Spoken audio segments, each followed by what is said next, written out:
परिवर्तन इस संसार का नियम है। कल जो किसी और का था, आज वो तुम्हारा है एवं कल वो किसी और का होगा। विषयों का चिंतन करने से विषयों की आसक्ति होती है। आसक्ति से इच्छा उत्पन्न होती है और इच्छा से क्रोध होता है। क्रोध से सम्मोहन और अविवेक उत्पन्न होता है।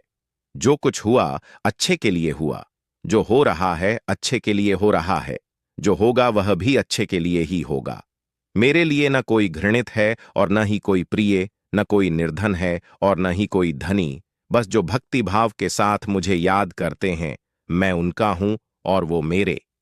आप वही हैं जिसमें आप विश्वास करते हैं। आप वह बन जाते हैं जो आप मानते हैं कि आप बन सकते हैं।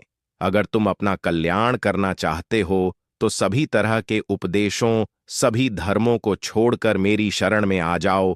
मैं तुम्हें मुक्ति प्रदान करूंगा। जिस इंसान के चारों तरफ नकारात्मक लोग रहते हैं, उस इंसान का मंजिल से भटक जाना तय है। जिंदगी में सब कुछ खत्म होना जैसा कुछ भी नहीं होता। हमेशा एक नई शुरुआत हमारा इंतजार कर रही होती है। इंद्रियों के अधीन होने से मनुष्य के जीवन में विकार और परेशानियां आती है।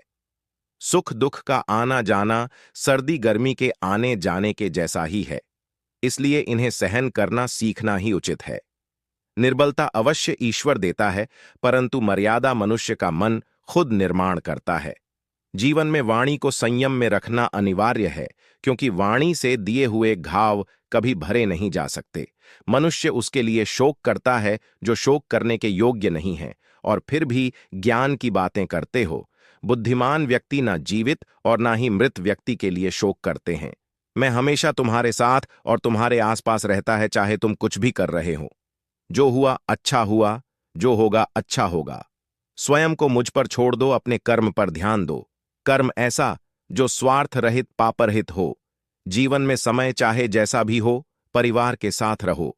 सुख हो तो बढ़ जाता है और दुख हो तो बट जाता है।